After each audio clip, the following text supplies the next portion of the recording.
سامعین کرام، السلام علیکم ورحمۃ اللہ وبرکاتہ۔ دینی رہنمائی کی نویں مجلس میں آپ حضرات کی خدمت میں چند منتخب مسائل پیش کیے جائیں گے۔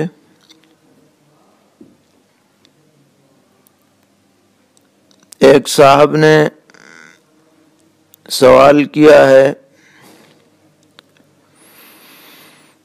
کہ ایک شخص کی ایک رکعت امام کے ساتھ چھوٹ گئی، اس نے بھول کر امام کے ساتھ دونوں سلام پھیر دیے، پھر یاد آنے پر کھڑا ہو گیا تو اس کی نماز کا کیا حکم ہے؟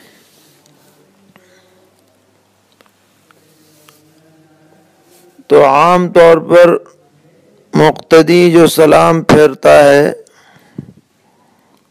وہ امام کے سلام پھیرنے کے بعد ہی پھیرتا ہے، اکثر یہی ہوتا ہے۔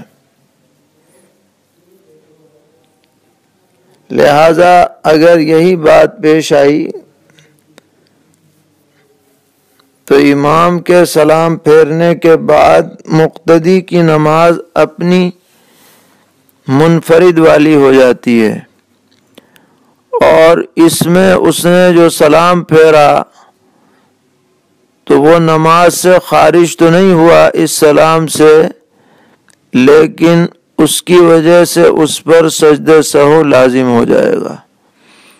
تو بعد میں جب وہ اپنی نماز پوری کرے تو سجدہ سہو بھی کرے۔ اور اگر بالفرض یہ صورت پیش آئی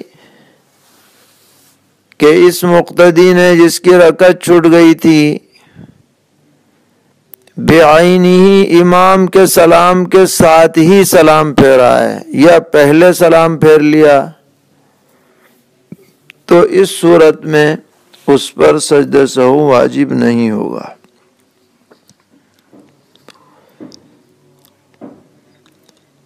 تراویح کی نماز میں ایک مسئلہ پوچھا گیا ہے سجدہ تلاوت سے متعلق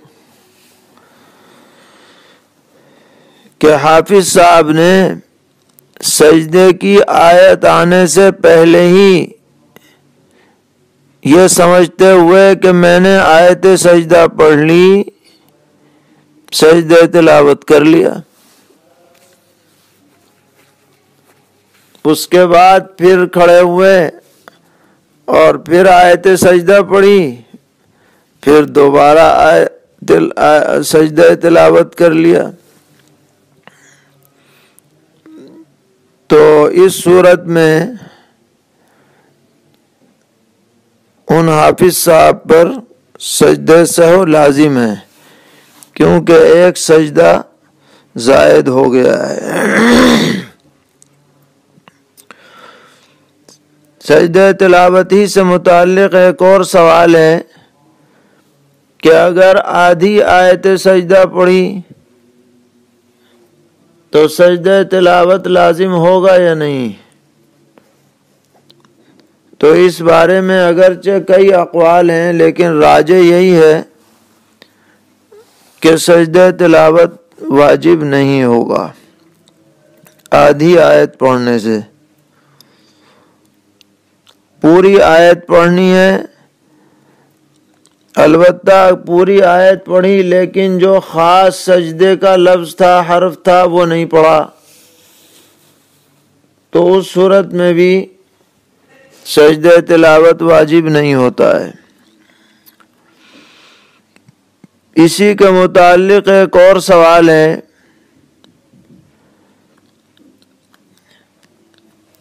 کہ تراویح کی نماز میں امام صاحب نے آیت سجدہ پڑھی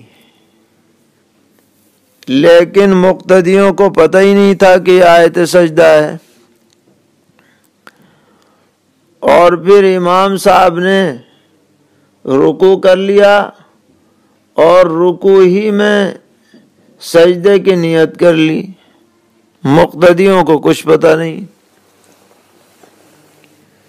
تو مقتدیوں کا سجدہ ادا ہوا یا نہیں ہوا؟ تو اس بارے میں بھی راجح قول یہی ہے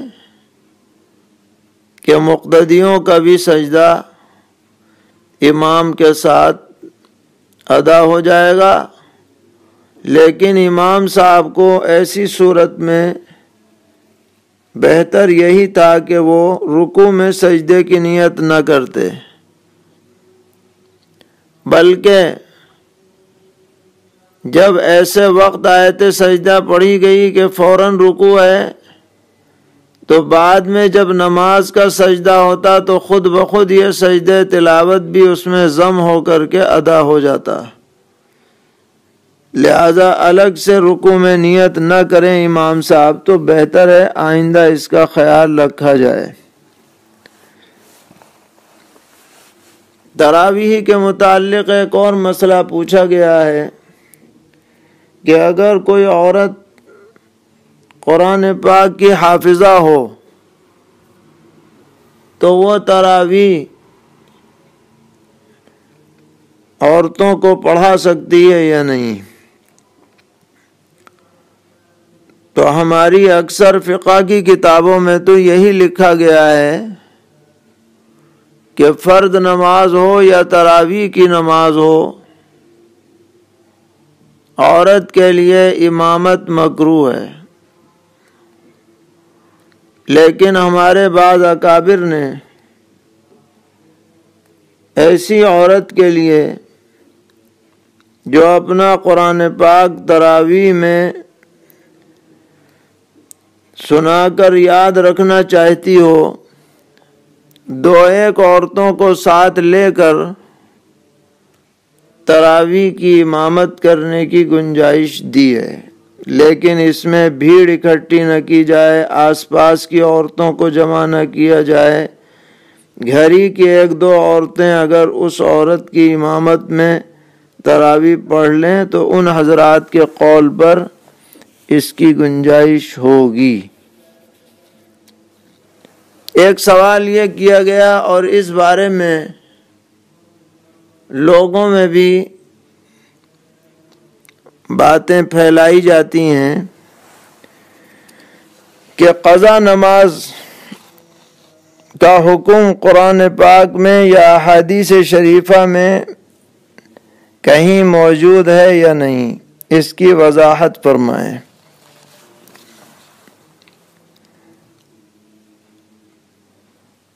تو قضا نماز اگر کسی کی ہو جائے تو اس کو بعد میں قضا کرنا ضروری ہوتا ہے۔ اس کی کئی دلیلیں ہیں۔ ایک دلیل تو یہی ہے کہ نبی اکرم علیہ الصلاۃ والسلام نے نماز کو چھوڑنے پر سخت وعیدیں ارشاد فرمائی ہیں، یہاں تک فرما دیا کہ من ترک الصلاۃ متعمدا فقد کفر، کہ جس نے جان بوجھ کر کے نماز چھوڑ دی وہ گویا کفر کے بالکل قریب ہی پہنچ گیا۔ تو اس سے فرضیت اور ادائیگی کا ضروری ہونا مطلقاً معلوم ہوتا ہے۔ دوسری بات یہ ہے کہ نبی اکرم علیہ الصلاۃ والسلام کی ایک سفر میں نماز قضا ہو گئی،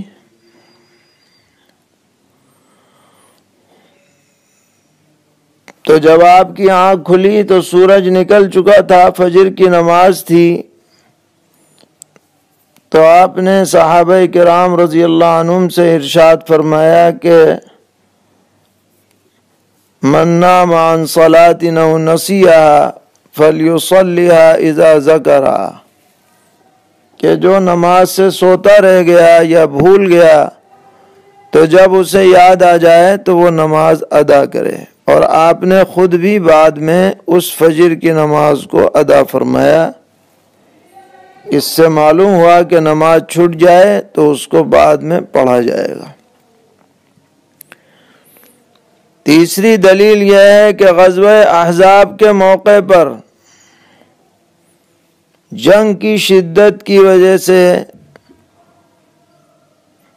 یا خندق کھودنے میں مسلسل مشغولی کی وجہ سے کئی نمازیں آپ کی قضا ہوئیں اور آپ نے ان سب نمازوں کو بعد میں ادا فرمایا۔ اس سے بھی پتہ چلا کہ نماز اگر چھوٹ جائے، خواہ وہ سونے کی وجہ سے، خواہ وہ بھول کی وجہ سے، اور خواہ وہ عمدن چھوٹ جائے، ہر حالت میں چھوٹی ہوئی نمازوں کی قضا کرنا ضروری ہے۔ یہی احناف کا مذہب ہے، اسی کے اوپر فتویٰ ہے۔ چوتھی دلیل یہ ہے کہ بالاتفاق تمام ائمہ کے نزدیک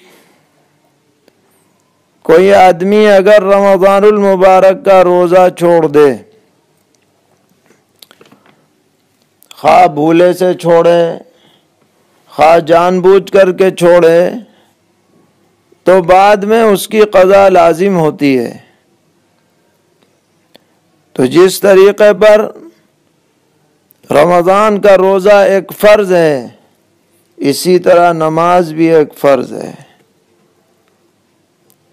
تو جب روزے کی قضا ہے تو نماز کی بھی قضا ہونی چاہیے۔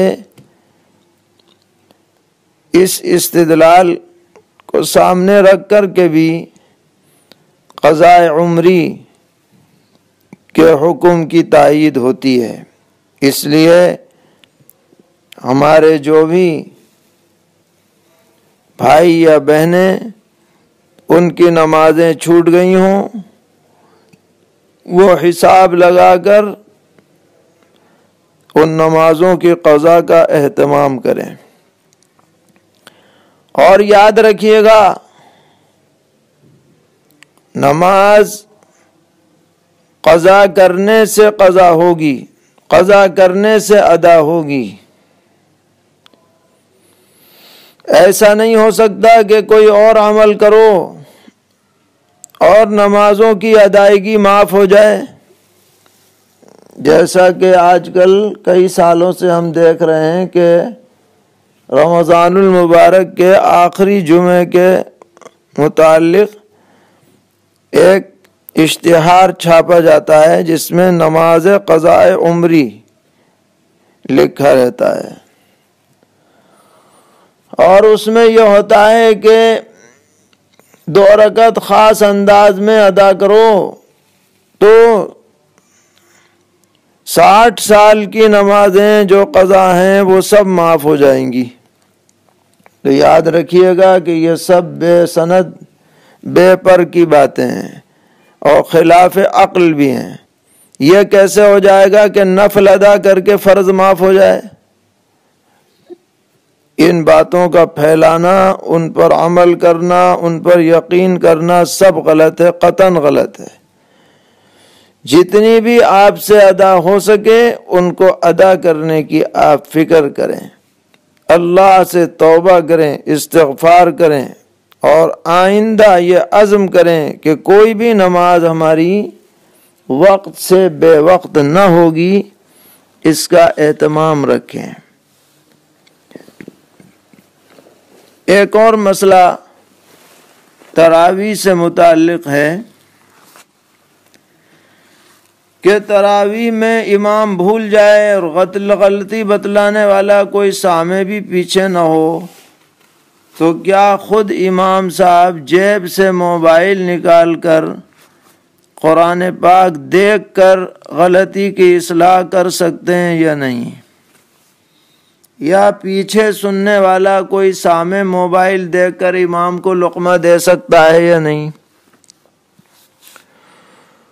تو اس بارے میں یاد رکھنا چاہیے کہ اگرچہ بعض ائمہ نے تراویح میں اس طرح سے قرآن دیکھ کر پڑھنے کی اجازت دی ہے، لیکن احناف کے نزدیک تراویح ہو یا فرض نماز ہو، اس میں قرآن پاک دیکھ کر پڑھنا یہ مفسد صلاۃ ہے، اس سے نماز فاسد ہو جاتی ہے۔ اور فاسد ہونے کی دو وجوہات فقہا نے لکھی ہیں۔ ایک وجہ تو یہ لکھی ہے کہ نماز کے اندر غیر نماز سے تلقین اور تعلیم پائی جاتی ہے، کیونکہ قرآن پاک تو غیر نماز ہے، اس سے دیکھ کر کے آدمی پڑھے گا تو یہ ایسا ہی ہے جیسا کہ کوئی غیر مقتدی اس کو باہر سے لقمہ دے، کہ امام نماز پڑھا رہا ہے، ایک آدمی نماز میں شامل نہیں ہے، ویسے ہی قرآن دیکھ کر کے اور اسے غلطی بتا رہا ہے، تو امام کی نماز فاسد ہو جائے گی اس باہر کے آدمی کے غلطی بتانے سے۔ اسی طرح قرآن پاک پڑھ کر کے جو اپنی غلطی ٹھیک کر رہا ہے وہ گویا باہر سے فائدہ اٹھا رہا ہے۔ یہ ایک مستقل وجہ ہے فساد کی۔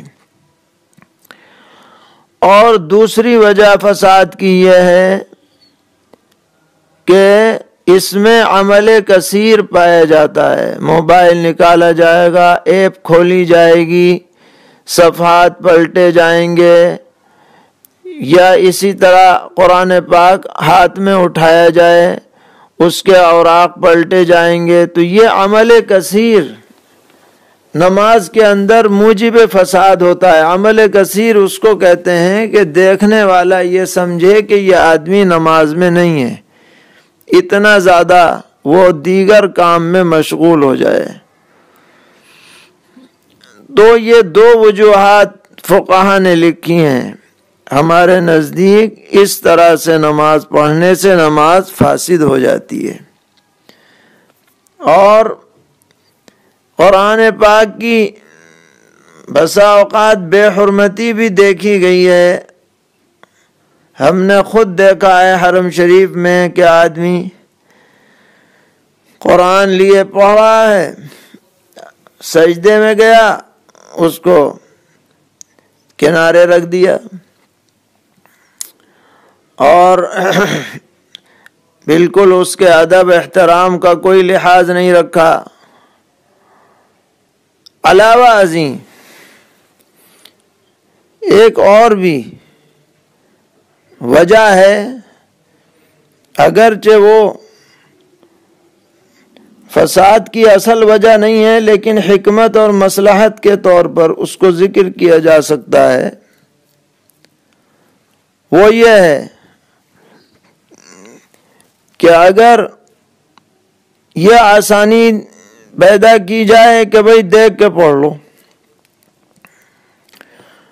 تو ہم یہ سمجھتے ہیں کہ ہمارے علاقوں میں 90% حفاظ ان کو قرآن حفظ یاد نہیں رہ پائے گا، کیونکہ حفظ تو یاد جب ہی رہتا ہے جب آدمی اپنے ذہن پر زور ڈالے اور اسے یہ احساس ہو کہ میں دیکھ نہیں سکتا، اور اگر یہ احساس ہو جائے کہ کوئی بات نہیں غلطی آئے گی تو میں دیکھ لوں گا، تو سب قرآن کچا ہو جائے گا۔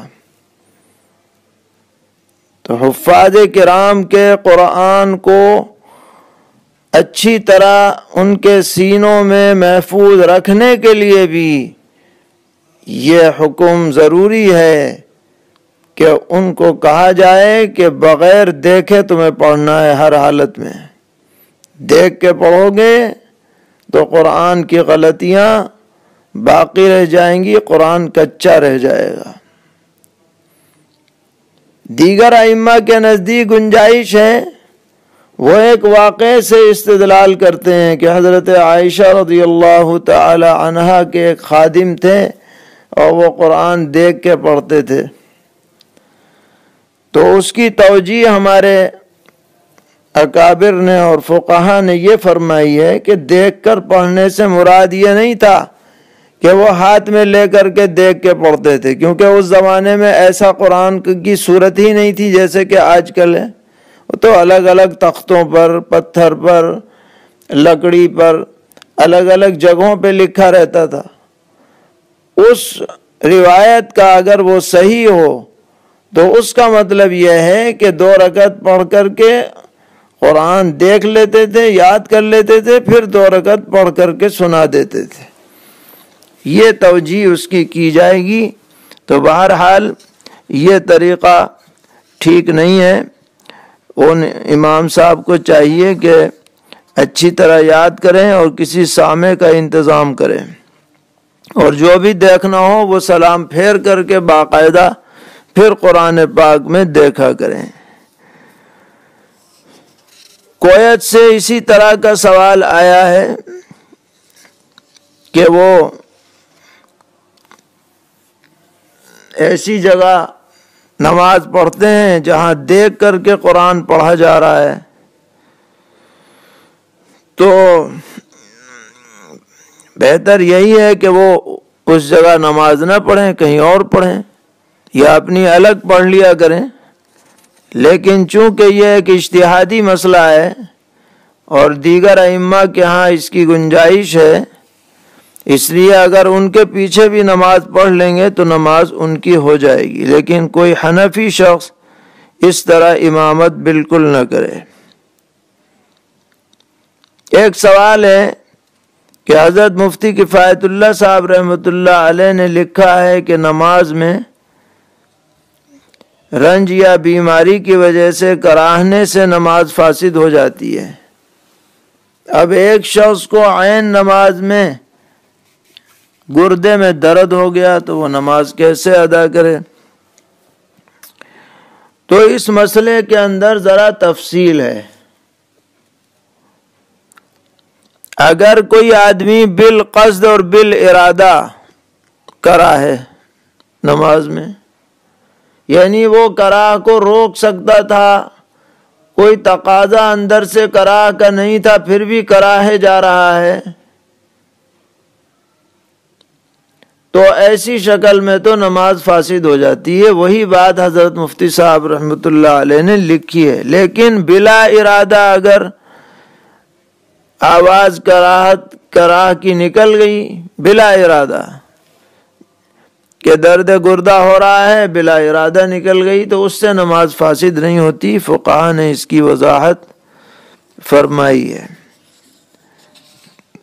ایک مسئلہ یہ ہے کہ مکے سے باہر رہنے والے شخص کا قبلے سے انحراف کے باوجود، معمولی انحراف کے باوجود نماز درست ہو جاتی ہے، اور فقہا نے انحراف کی جو مقدار لکھی ہے جس میں نماز درست ہے وہ 45 ڈگری لکھی ہے۔ اس کی کیا وجہ ہے؟ اس کی وجہ یہ ہے کہ قرآن پاک میں چہرے کو قبلے کی طرف کرنے کا حکم دیا گیا ہے، فَوَلِّ وَجْهَكَ شَطْرَ الْمَسْجِدِ الْحَرَامِ، اور چہرے سے مراد یہاں پر پیشانی ہے، اور پیشانی ہوتی ہے گول، لہذا اگر تھوڑا بہت آدمی ادھر ادھر بھی ہو جائے تو پیشانی کا کوئی نہ کوئی جز قبلے کے بالمقابل تو رہتا ہی ہے۔ کب تک؟ جب تک کہ 45 ڈگری کے اندر رہے، گویا کہ آدھا پرکار جو ہے اس تک۔ تو اس حکم کی وجہ یہ ہے، یعنی کوشش تو یہی کرنی چاہیے کہ بالکل سیدھ ہو، لیکن تھوڑی بہت اگر ادھر ادھر ہو جائے جس کا اندازہ 45 ڈگری سے لگایا گیا ہے تو نماز پھر بھی ہو جائے گی۔ روزے کے بارے میں ایک صاحب نے پوچھا ہے کہ میری طبیعت خراب تھی تو میں نے سوچا کہ اگر ہمت ہوئی تو نصف النہار سے پہلے پہلے نیت کر لوں گا، لیکن اتفاق سے نیند آ گئی اور زوال کے بعد آنکھ کھلی تو روزے کا کیا حکم ہے؟ تو روزہ نہیں ہوا، اس لیے کہ وقت نکل گیا نیت کرنے کا۔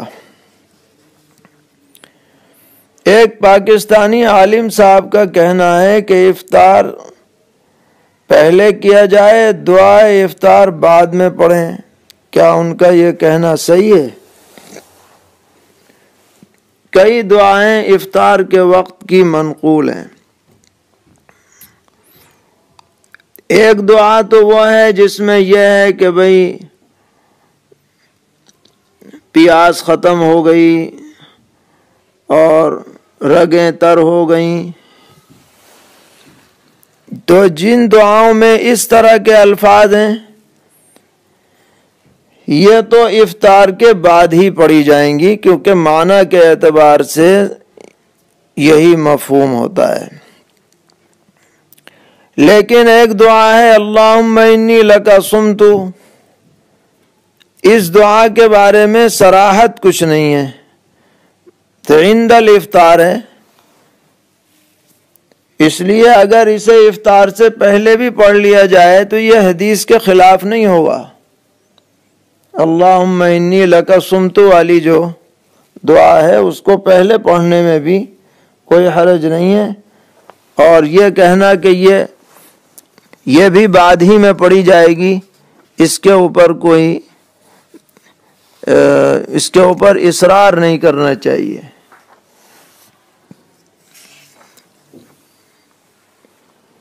ایک صاحب نے سوال بھیجا ہے کہ ہمارے ہاں غلے کا کاروبار ہوتا ہے اور ہم ادھار غلہ منگاتے ہیں اور بیچ کر پیسہ دے دیتے ہیں، ادا کر دیتے ہیں، تو حساب زکوٰۃ کا کیسے لگے؟ تو جواب یہ ہے کہ جس دن آپ زکوٰۃ کا حساب لگائیں اس دن غلے کی جو قیمت آپ پر واجب الادا ہے، جہاں سے آپ نے غلہ منگایا ہے اس کے پیسے جو آپ پر واجب الادا ہیں، اس کے بقدر اپنے مال سے قیمت نکال کر جو بقیہ مال بچے، اگر بچے تو زکوٰۃ واجب ہوگی، ورنہ زکوٰۃ واجب نہیں ہوگی۔ ایک صاحب نے سوال کیا ہے کہ حدیث میں ہے کہ رمضان المبارک میں سرکش شیاطین قید کر دیے جاتے ہیں، جبکہ ہم دیکھتے ہیں کہ بہت سے مرد و عورت پر جنات رمضان میں بھی مسلط ہو جاتے ہیں۔ تو حدیث میں جو شیاطین اور سرکش جنات وغیرہ کا تذکرہ ہے وہ عمومی اعتبار سے ہے، اکا دکا کوئی کسی کے اوپر آ جائے تو یہ اس حدیث کے خلاف نہیں ہے۔ عمومی اعتبار سے جو لوگوں کو گمراہ کرنے والے شیاطین کے ٹولے ہیں، اچھائیوں سے روکنے والے ٹولے ہیں اور برائیاں پھیلانے والے ٹولے ہیں، ان کی دھر پکڑ ہو جاتی ہے۔ اکا دکا کوئی جنات کسی کے اوپر آ جائے تو وہ اس کے خلاف نہیں ہے۔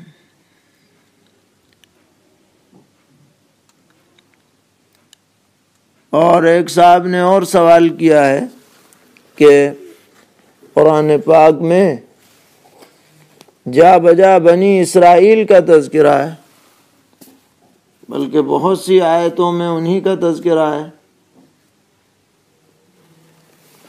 تو دیگر انبیاء کے مقابلے میں بنی اسرائیل کا تذکرہ زیادہ کیوں کیا گیا؟ اس کی دو وجوہات ہیں۔ ایک وجہ تو یہ ہے کہ بنی اسرائیل وہ قوم ہے کہ اسلام کی یعنی نبی اکرم علیہ السلام کی شریعت کے آنے سے پہلے وہی شریعت دنیا میں نافذ رہی جو توریت و انجیل میں آئی، یہ دونوں فی الجملہ بنی اسرائیل میں شامل ہیں۔ اس لہٰذا مناسب یہی ہوا کہ پچھلی جو قوم تھی اس کا تذکرہ کیا جائے عبرت و نصیحت کے لیے۔ اور دوسری وجہ یہ ہے جس کا تذکرہ خود نبی اکرم علیہ السلام نے احادیث شریفہ میں فرمایا کہ میری امت بنی اسرائیل کے نقش قدم پہ چلے گی، بالکل قدم قدم چلے گی۔ حتیٰ کہ برائیوں کے بارے میں بھی فرمایا کہ اگر کسی نے فلاں برائی کی ہوگی نعوذ باللہ تو میری امت میں بھی کوئی بدبخت ایسا پیدا ہوگا جو وہ برائی کرے گا۔ تو چونکہ بہت زیادہ مناسبت ہے بنی اسرائیل کے حالات سے، ان کی حرکتوں سے، ان کی باتوں سے، اس لیے عبرت و نصیحت کے لیے، تذکیر کے لیے، تنبیہ کے لیے قرآن پاک میں بکثرت بنی اسرائیل کا ذکر کیا گیا ہے۔ اللہ تعالی ہم سب کو صحیح رخ پر، دین پر ثابت قدم فرمائے، ہر طرح کے شرور اور فتن سے محفوظ فرمائے۔ وصلی اللہ تعالی علی خیر خلقہ محمد وآلہ وصحبہ اجمعین برحمتک یا ارحم الراحمین۔